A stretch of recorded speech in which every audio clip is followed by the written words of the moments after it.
London का सबसे posh इलाका कैनरी व्हार्फ। कांच की ऊंची ऊंची बिल्डिंग, रात में तारों जैसी चमकती सड़कें, हर हाथ में कॉफी और हर चेहरे पर भागती जिंदगी। उसी चमकती दुनिया में रहती थी आराध्या मेहरा, 26 साल की, तेज तर्रार इन्वेस्टमेंट बैंकर। सुबह 6 बजे जिम, फिर ब्लड मर्सिडीज में बैठकर सीधे बैंक की 45वीं मंजिल। महीने की सैलरी पूरे 15 लाख रुपए। उनके पास कुछ था, थेम्स नदी के किनारे लग्जरी फ्लैट, डिजाइनर कपड़े, विदेशी दोस्तों की पार्टी और सोशल मीडिया पर हजारों फॉलोअर्स। लेकिन एक चीज उससे हमेशा दूर रही, अपनी मिट्टी। आराध्या बचपन बचपली बड़ी थी। घर में भी ज्यादातर अंग्रेजी बोली जाती, हिंदी बोलती तो शब्द अटक अटक जाते। मम्मी वो पानी ब्रिंग करना। भारतीय संस्कार उसके लिए बस त्योहारों की फोटो तक सीमित। एक दिन टेबल पर उसके माँ विमला, पापा सुरेश ने धीरे से बात छेड़ी। माँ ने कहा, बेटा अब 26 की हो गई, शादी के बारे में भी सोच लो। आराध्या हंस पड़ी। मॉम प्लीज, मेरे पास टाइम नहीं है इन सब के लिए। अभी उसके पापा ने लैपटॉप आगे बढ़ाया। स्क्रीन पर एक लड़के की तस्वीर थी। इंडिया में लड़का देखा, रांची का। आराध्या चौंकी। रांची मतलब विलेज साइड। पापा मुस्कुराए। सिर्फ जगह मत देखो बेटा, लड़का देखो। लड़के का नाम था विवान सिन्हा, 19 साल, आईआईटी से इंजीनियरिंग, आईआईएम से एमबीए। अमेरिका और लंदन की करोड़ों की नौकरी उसके पास थी। विदेशी कंपनियां उसे मोटा पैकेज पर रखना चाहती थी, लेकिन उसने सब छोड़ दिया। क्यों? क्योंकि उसके पिता रांची के छोटे किसान थे। विवान ने बचपन में अपने पिता को कर्ज, सूखा और मंडी के दलालों से टूटते देखा था। एक दिन उसने फैसला किया, मैं एयर कंडीशन ऑफिस में बैठकर सिर्फ पैसे नहीं कमाऊंगा, मैं गांव लौटूंगा और किसानों के लिए कुछ बड़ा करूंगा। लोगों ने उसे पागल कहा, दोस्त बोले करोड़ों छोड़कर मिट्टी में जाएगा, लेकिन विवान मुस्कुराया और बोला, जिस मिट्टी ने मुझे खड़ा किया, अब मेरी बारी है उसे उठाने की। और उसी सोच के साथ उसने शुरू किया अपना सपना, एग्रो स्टार्टअप, जो कि गांव की किस्मत बदलने वाला था। शादी बड़ी शाही हुई। लंदन के 5 स्टार होटल में संगीत, हीरो से जड़ा लहंगा, विदेशी मेहमान, कैमरों की चमक। सबको लगा आराध्या की जिंदगी अब किसी राजमहल जैसी होगी। लेकिन शादी के 3 दिन बाद ही उसकी असली यात्रा शुरू होनी थी। पहले लंदन से दिल्ली की फ्लाइट, फिर दिल्ली से रांची और वहां से करीब 50 किलोमीटर अंदर जाती पतली सड़क। जैसे जैसे गाड़ी आगे बढ़ती गई, शहर पीछे छूटता गया। ऊंची बिल्डिंगों की जगह खेत दिखने लगे, कांच की रोशनी की जगह मिट्टी की खुशबू आने लगी। आराध्या कार की खिड़की से बाहर देखकर परेशान हो रही थी। मोबाइल का नेटवर्क गायब, सड़क उबड़ खाबड़, चारों तरफ सिर्फ हरियाली। मालती देवी ने मुंह मीठा कराया। कटहल की सब्जी। बोली, बहू यही तेरा ससुराल है, कटहल ससुराल। आराध्या का चेहरा उड़ गया। लंदन की ब्रांड को मिला कटहल का जंगल। अगली सुबह 5 बजे सास ने जगाया, चल बहू कटहल तोड़ने। Aaradhya, mummy ji I don't know how to. जेठानी रेखा हंस दी। लंदन रिटर्न, कटहल नहीं तोड़ सकती फिर किस काम की। पूरे गांव में बात फैल गई, शहर वाली बहू आई है, मेम साहब ना खेत जानती है ना रसोई, बस लिपस्टिक। देवर बोला, भाभी आप तो चिकन खाती होंगी, यहाँ तो रोज कटहल, सुबह कटहल, शाम दोपहर कटहल की अचार, रात कटहल कोफ्ते।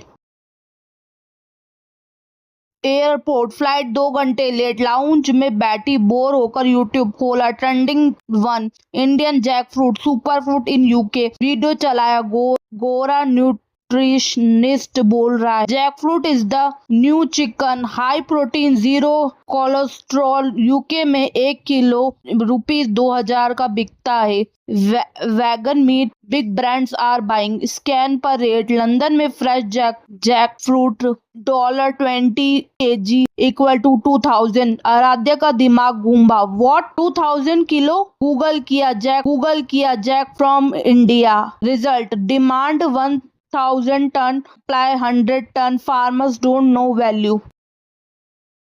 अभी व्हाट्सएप विवान का मैसेज, एक फोटो में ससुर जी खेत में कटहल के पेड़ में लिपट कर रो रहे थे। कैप्शन, बेटी माफ कर देना, तेरी वजह से पुरखों के पेड़ कटवाने का सोच लिया था, पर आज समझ आया ये पेड़ नहीं मेरी इज्जत है। तू नहीं रही तो क्या, ये तो रहेगा। आराध्या रोते हुए अपने ससुराल लौट आई। उसकी आंखों से आंसू लगातार बह रहे थे और चेहरे पर दर्द झलक रहा था। दरवाजे पर उसे रोते हुए देखकर उसके सास और ससुर दोनों भावुक हो गए। ससुर की आंखें भी भर आई। उन्होंने आगे बढ़कर कुछ कहने की कोशिश की, पर शब्द गले में ही अटक गए। तभी उसकी सास तेजी से आगे बढ़ी और आराध्या को अपने गले से लगा लिया। सास ने उसकी पीठ पर हाथ फेरते हुए कहा, बेटी रो मत, ये तेरा ही घर है, तुझे कुछ नहीं होने दूंगी। सास की ममता भरी आवाज और गले लगने से आराध्या का रोना और तेज हो गया, लेकिन अब उसके आंसुओं में सुकून भी था। पहली shipment 10 ton revenue 1.8 crore cheque लेकर सास के हाथ में दिया। मम्मी जी, ये कटहल वाली बहू की कमाई। सास चेक चूमकर रो पड़ी। बेटी मैंने तुझे ताना मारा था, तूने मुझे मालकिन बना दिया। एक साल बाद बीबीसी की documentary from London banker to jackfruit queen interview. Reporter, Aaradhya आप लंदन की लग्जरी छोड़कर कटहल में क्यों आई? आराध्या हंसी, पीछे 200 कटहल के पेड़, गोद में 6 महीने का बेटा कबीर। और London give me salary, jackfruit give me identity. मेरी सास ने कहा था यही तेरा ससुराल है। सच कहा था, ये पेड़ मेरा दहेज में नहीं डेस्टिनी में था। लोग कहते थे लंदन वाली बहू को कटहल मिला, अब कहते कटहल को लंदन वाली बहू मिली। उसी दिन विवान ने सरप्राइज दिया, प्रॉपर्टी पेपर। क्या है ये? लंदन वाला फ्लैट बिक गया। पैसे कहाँ लगाए? यही 50 एकड़ और जमीन। अब कटहलपुर जैकफ्रूट कैपिटल ऑफ इंडिया बनेगा। विद्या भाग कर ससुर से लिपटी। बाबूजी वो बीज देखो कितना बड़ा पेड़ बन गया है। ससुर बोले, बेटी बीज मेरा था, पानी तूने दिया।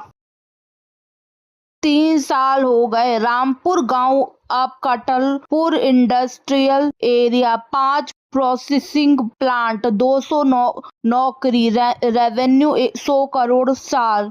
हवेली पक्की हो गई, नाम जैकफ्रूट महल। गेट पर बोर्डियां, कटहल नहीं किस्मत उगती है। आराध्या अब साड़ी में ही रहती है, हाथ में आईपैड नहीं कटहल की थाली। विदेशी बायर आते हैं तो खुद कटहल काट कर खिलाती है। बोलती है, टेस्ट ऑफ माय ससुराल। जेठानी रेखा अब हेड ऑफ ऑपरेशंस बोलती है, मैंने मेम साहब को ताना मारा था, उसने मुझे मैनेजर बना दिया। और सास मालती देवी अब लंदन जाती है बहू के साथ। वहाँ कटहलपुर कैफे खोला है। जैकफ्रूट बर्गर $, $3 गोरों की लाइन लगती पर 2 फोटो। पहली आराध्या की लंदन वाली सूट टाई, दूसरी कटहल के पेड़ से लिपटी, गोद में कबीर। नीचे लिखा, लंदन में नौकरी दी थी। कटहल ने पहचान, मेम साहब बनकर आई थी, कटहलपुर की रानी बन गई। इस कहानी का संदेश, ससुराल कटहल का भी हो सकता है, सोने का नहीं।